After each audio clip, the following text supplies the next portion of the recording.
Hi guys, welcome to my video. This is my first video, maybe. I've never done this stuff and all. So, here, what I'm trying to explain is I'll just go through the importance of OpenWrt framework. So, basically, it's a Linux built on top of managing networking devices. You can consider modems, routers and all. So here I'll just show you for the Raspberry Pi. Just like Raspbian operating system, Raspberry Pi supports the native inbuilt, or you can just install it using a memory card or something. And also some lightweight other OS, those are available in the market. And earlier legacy versions were like minimum support. Later on it came into 4 GB, 8 GB, and lot of improved hardware stuffs and all. So you can install a lot of wide variety of OS, lightweight, maybe medium weight, heavyweight. So here what we'll be discussing is Raspberry Pi. As you know, it's a single chip motherboard, and it's very portable. You can plug it in anywhere. You have USB ports, you have LAN ports, you have HDMI ports, and number of things you can do. You have serial pins, input output. You can have these digital pins as well, power pins and all. So there are a lot of stuffs you can do using those pins. Those are available by default into Raspberry Pi, and you also have some flexibility. For example, you can also use it as an server, non-GUI backend, so maybe terminal command line stuffs and all. You can also use it as an access point, as a router, as a NAS server, a Samba server, remote server. You can use it like in multiple ways available. There are many OS also. Different types of OS are also supportable. You can remotely control it via web interface or maybe SSH, telnet. You have transmission feature supported into it. So basically, if you are not aware, it's a remote, you can say headless way of managing your P2P downloads and directly casting them, or using a VLC remote player, server player. You can do it. So a number of stuffs you can do. Just you need to find out the use case that you want to do with that. And it's just like more than a traditional. You can convert it into any device. Like here I will just focus on a access point or a router. So you can use it like anything. You can modify it. You just need memory card and an OS that runs some flashable OS installed onto it. So it just needs a bootable stuff, and you have to just plug in your micro SD card, whatsoever configuration you have, size you have, and give it a boot. It will work flawlessly. So let's just explore a table of hardware in OpenWrt concept. So basically, OpenWrt, DDWrt, these are some you can say basically used with routers, hardwares, and stuffs that you have on your networking side. They control on the softwares running on it. They have their own operating system. So basically, DDWrt and OpenWrt are something out of the box, custom ROM, custom installable, just like we root Android devices and all. Similarly, routers, access points and all also have a functionality going way beyond the factory firmware. You can obviously flash them with this custom ROMs, custom firmwares, and you extract lot more than what was presented by factory hardwares and softwares and all. So this is like obviously again goes onto your skill set, onto your risk of going way beyond then breaking the protocols of device warranty guarantee. You have to take that risk in order to get something out of this.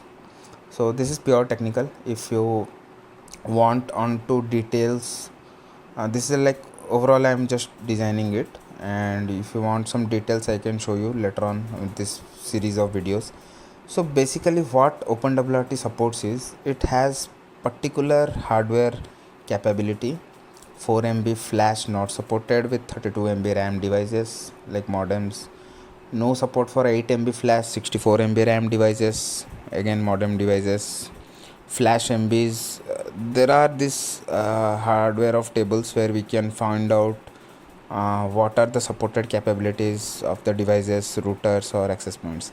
But what I found interesting is not going with the costly router or access point with a lot more flash memory size. Better opt for something like Raspberry Pi. It obviously comes with a cheaper or a lower end hardware cost associated. I mean, if you're going with a greater hardware specifications for an access point or a modem, it's going to be also comparatively costlier. But when you are going with same Raspberry Pi with 1 GB or 2 GB of memory and micro SD card, anyways you have your options to expand it 64 GB, 128 GB, 256 GB. So the overall setup compared to getting a access point or a router is very less if you are going with this Raspberry Pi setup. Okay, so details anyways I will just mention. This is an overall video and it's going to be lengthy. I'll just give an overview scope. Later on if I get proper response I'll just go into that and I will compare as well. So this setup is very, you can say, economic in terms of getting a new access point or something. So this you can see this is a open WRT support Raspberry. So it supports Raspberries of older generations as well. Pi 0, Raspberry Pi, Model B version 3. We have those things, right? Earlier new launchable Raspberry Pis. So nowadays we have a Raspberry 4, 5. They have 4 GB RAMs, 8 GB RAM and a number of capabilities. But to be frank, this OpenWrt also nicely runs. I have been running it for long time. It nicely runs OpenWrt LuCI Web Interface, and you just need an input as a LAN and it will broadcast your Wi-Fi with the hotspot that is present on board. And it's better than I feel any of those routers that I have, D-Link, DP-Link, ISP provided routers and all. So yeah, this might not have that much capability of an throughput, distance covering, but it does everything seamlessly. Considering the distance or the power consumption, it consumes very minimal power. It does not have those fancy unnecessary blinking lights. You only get minimum lights. And this page, I'm not sure which thing they are supporting, but mine is running on Raspberry Pi B, model B. Okay, Raspberry Pi 3 model B, not even B plus. It has 1 GB of RAM, and to my surprise I have also able to run gparted and fdisk to create a separate mount except the OpenWrt that has been installed onto it, and I use it as an P2P transmission storage. If you will see, I have installed a 60. I'll just show you later in this video. 64 GB memory card, and it runs. It has a full 1 GB RAM, and the remaining 64 GB consider 6 GB or 5 GB that has been added to as a swap memory or this OS memory, because OpenWrt is a full-scale Linux operating system. You get so much flexibility as a networking device. You will be surprised. You will be astonished. Really, it has a wide variety of OPKG packages. Now it has been like converted as also works OPKG as well as APK, just like those Android devices APK. Okay, and you have you can connect it to any remote mirror and all. You can download it. So much flexibility. So what I wanted to do was, I wanted to use the space. Why unnecessary will that amount of size get blocked, around 58 GB from a 64 GB memory card? So what I did is, I installed gparted fdisk. That was also inbuilt available from OpenWrt store, OPKG store. I installed, I parted it, I mounted it, and that is visible on the remote side as a Samba server, where I have given the transmission server location for downloading P2P and also streaming from that location. You have your Samba login access as well. So coming to OpenWrt, it's basically purely Linux operating system, minimal Linux operating system, and you get lot of flexible options onto it, whatever you are using. You also get those things if you are using with a traditional router access point, but the problem is the flash memory and those things. So basically you cannot do lot of tools install, you cannot store transmission stuffs and all, everything. So coming to the steps installation onto it, as I mentioned, you can just download OpenWrt version for the respective hardware that you are trying to install it on. Flash it using BalenaEtcher.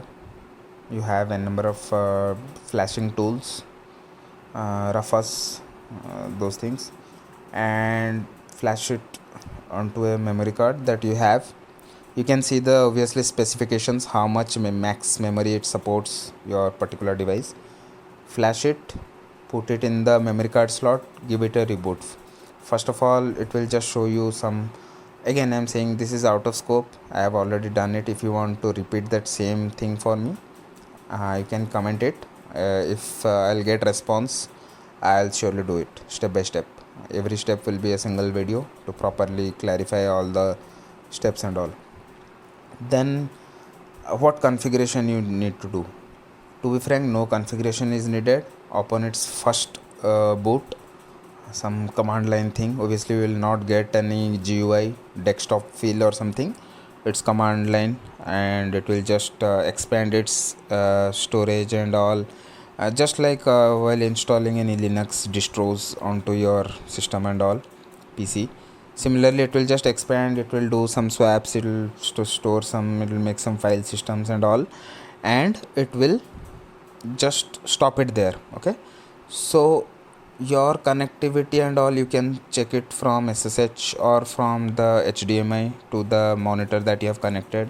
Initially you might need a USB mouse keyboard, or if not, your configuration is correct, directly connected to the LAN, or the subnet and all are by default 01 or 11 something, then it will automatically get connected. But in case your subnet is something different, you are repeating from your ISP, middle router is there, intermediate router or something that you obviously need at some point, because this OpenWrt installed on Raspberry Pi needs a LAN as an input, WAN connection, what you say, and the hotspot that is repeated.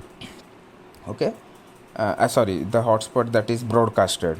So that will be the inbuilt Raspberry Wi-Fi. And here I just wanted to show you the connection setup that I have, what it looks like in a minimal paint diagram. I just wanted to show you. Just bear with me. I'm yet to improve. Yeah, it's my first one, so I'll just go through. So these are three of my you can say setups. Okay, the first one, the main network, is, you can say, my ISPs, directly their router. I cannot even touch there. Obviously I can log in into that, manage something minimum, bare minimum stuff, but I cannot do anything else. So what I did is, that was in different location room. So what I did is, I introduced an intermediate D-Link router, DIR 825. Okay, I repeated it obviously as in repeater mode. So it has the main router connectivity. Now what I did is, from its LAN port of the D-Link intermediate router, from its LAN port, I used a Cat6 cable from its LAN port to Raspberry Pi's LAN port. Okay, this will act as an input or a WAN connection to Raspberry Pi. Okay, so as a repeater, D-Link connection has some static IPs, because I configured it as a static IP to the main network. So when this LAN is connected with Raspberry Pi's LAN port, I obviously need a static IP for Raspberry Pi, and I have configured it similarly as an static IP. So this is the one time that you need to have your connection set up at the time of first boot.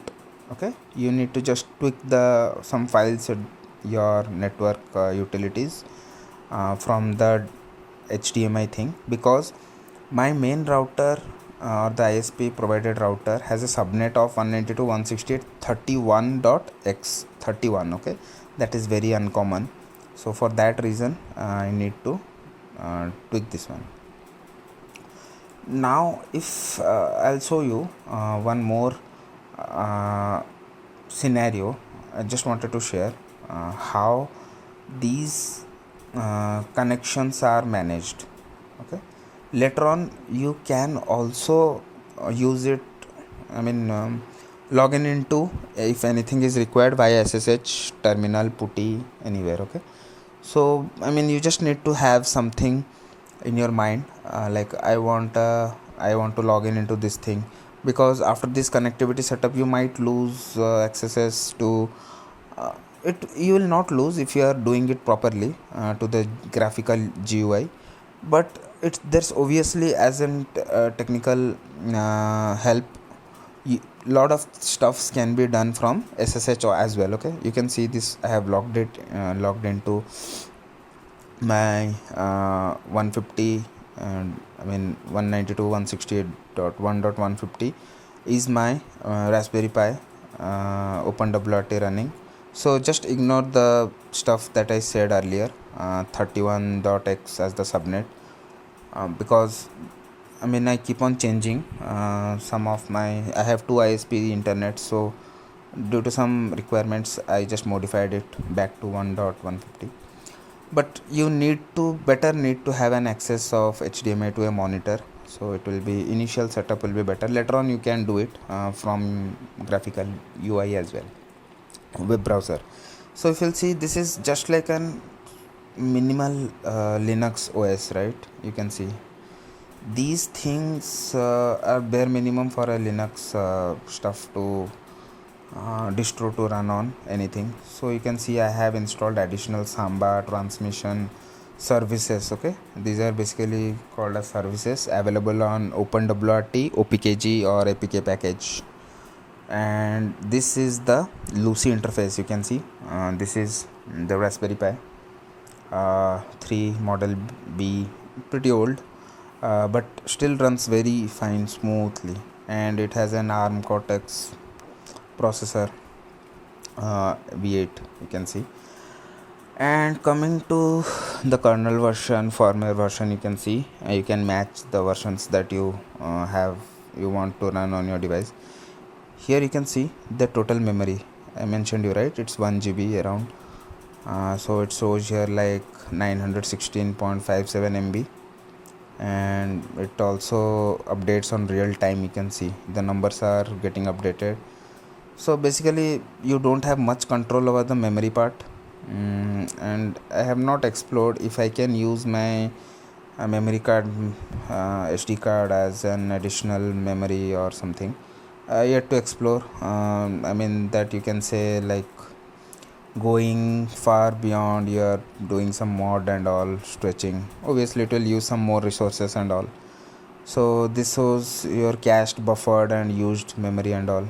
Now coming to the disk storage, I mentioned you, right? The boot space is dev mmc blk 0p1 is the basic one. You don't have any control over it. Boot, temp space, disk space, those are by default expanded memory spaces of Linux and all. The interesting thing is the last one, dev mmc blk 0p3. I have mounted it basically using gparted. This configuration obviously you need after you have done all the setup of you can say initial setup or the primary, what are bare minimum setup. Then you can come into this part using gparted fdisk. You can expand, you can cut it off the hidden memory and you can use it as a mounting storage. Until and unless you mount, you cannot use it as a transmission storage. Here you can see the input LAN I've just mentioned. And now if we will go to some interfaces, you can see these are the interfaces you need it as an input. WAN, LAN, you have to mention it here. This gives a very detailed level of configuration. You need to be carefully doing it, otherwise you have to again reset it, again start it from the beginning. This is the static IP that I have mentioned.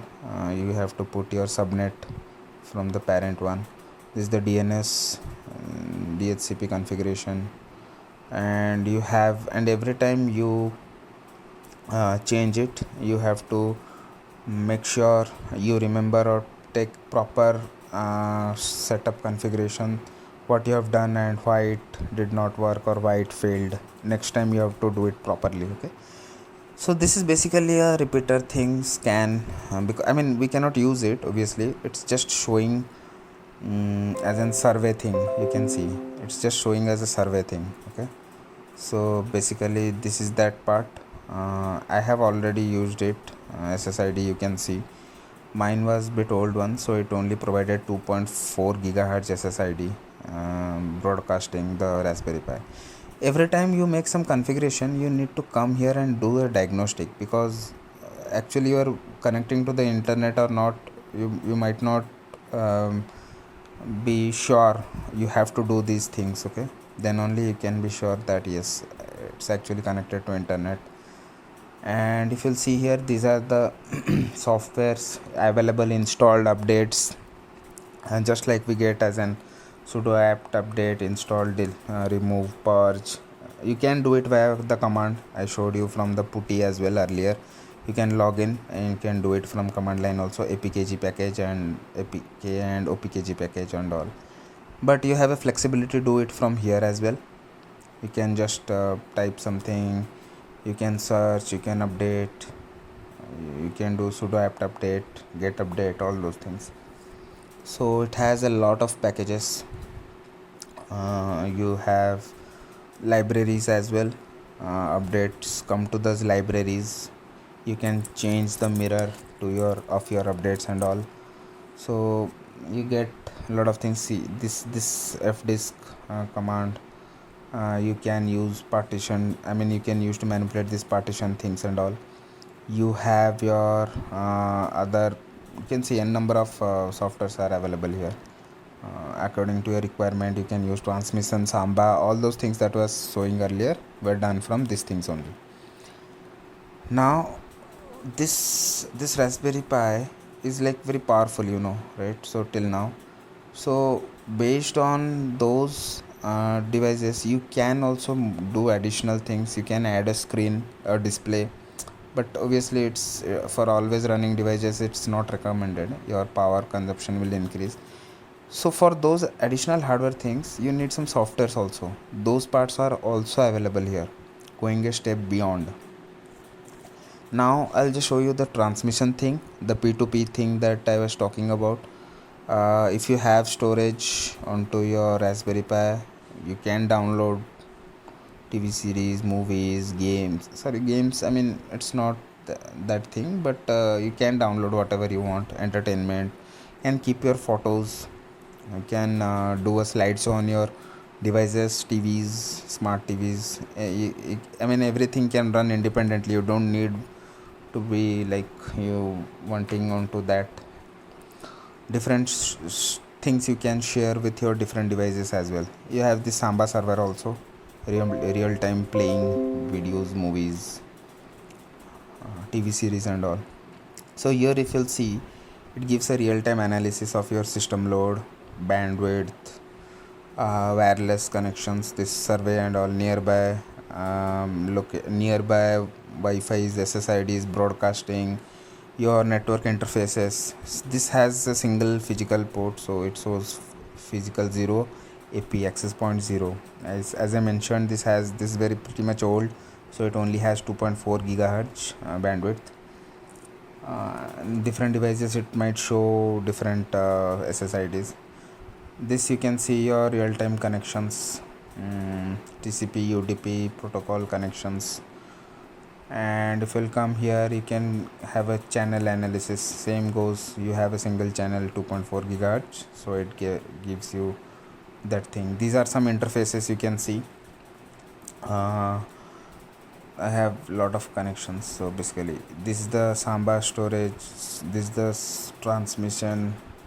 This comes under services, the softwares that we have installed from the OpenWrt softwares. You need to do some configuration, RPC whitelist, port, host, RPC binding, username, password for logging in. You can do that similar thing from SSH as well, from PuTTY, terminal, anywhere you can do it. It provides the same configurations into updating your etc transmission thing, that file. So basically that's a settings.json. Same thing, you can do it from the GUI as well. Now you can see this is the transmission part that I have here, and you can add your files. Yeah, this is the mounted location that I showed you, and you can directly add the link or upload the P2P file into here. So this is the same location. It will get downloaded into, even if you have not if you are not connected to this Raspberry Pi, it will directly download it and keep it in your memory card. Later on, you can use a Samba server, you can use TVs, you can use your mobile phones to connect to that Samba network shares, and you can play it anytime. So basically this is the by default location endpoint. And now I'm logging into one of my other routers. This is an intermediate router, and this is basically TP-Link C6 Archer. You can see the endpoint is different. I mean, the 1.100 is the URL.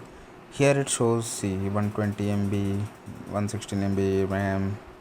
Does not have that much storage. I cannot use it as a transmission or a Samba share and something. I mean, it's basically a very basic configuration of hardware. This costed me around same bucks as an Raspberry Pi, but you see the flexibility Raspberry Pi provides is very different. Yeah, you can see like it has 4 LAN ports, one WAN port.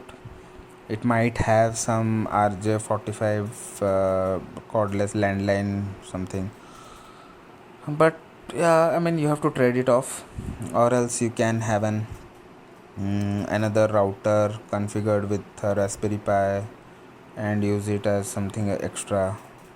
So but yeah, I feel Raspberry Pi should be an anywhere inside a home. It should have a connection, you can achieve anything. So this also has that same configuration. You can see I have my multiple networks connected into here. It has the same UI. You can see those same look and feel. Obviously the hardware configurations differ, so these things are coming differently. And OpenWrt, somewhere it uses its LAN port only as an one port. It does not explicitly use its one port as incoming internet. So you need to have proper documentation and carefully configuring your devices. Otherwise, I mean, there won't be that much impact if you have already installed. Just have to do a reset and start it over from the beginning again. So you can see these are the interfaces, these are the configurations. Again, this one is also configured as a static IP, and I have same DNS, DHCP advanced configurations. Again, I'm saying the configurations are out of scope. If anyone wants, I can make it a separate video if I get a proper response. And you can see these are same NLBW is another service that I have installed it from the software center. It gives some traffic hosts and all. There was a reboot of this router, so it is taking time for collecting data. As you can see, it's still loading, so I'll just skip this part. Now coming to the same as traffic monitor, it gives you which physical address, your physical device, and which AP access point can have 2.4 gigahertz and 5 gigahertz. 2.4 gigahertz can have 3 SSIDs and 5 gigahertz can have 2 SSIDs. So it will category everything, every address, every physical port and a access point as a different block, and you can check it into hourly, daily consumption usage of your things, internet. And you can see these are the LED configuration. You can manually configure your LED behavior for different activities: heartbeat, 2.4 power, 5 gigahertz. And these are my radios. If you can see, radio 0 is the physical 0, radio 1 is the physical 1. Basically radio 0 is 2.4 gigahertz and radio 1 is 5 gigahertz. And inside that physical points, I have again different access points. You can see physical 0 access point 0, physical 0 access point 1, physical 1 access point 0, physical 1 access point 1. So those category level of details you can get from the traffic monitor as well. It gives a very clean picture, image and all. So this is my intermediate D-Link router login. It's on the same subnet, static IP configured into that. And obviously I didn't get proper OpenWrt firmware for D-Link 825, so it's running on its factory setup. You can see firmware.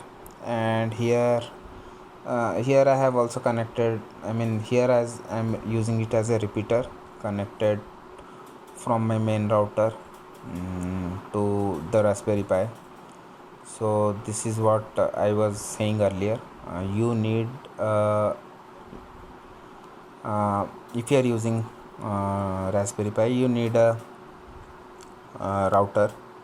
Basically, might it be running on OpenWrt, DDWrt or factory, it's okay, anything it runs. It is just needed to give Raspberry Pi as an input internet. That's it. Now I'll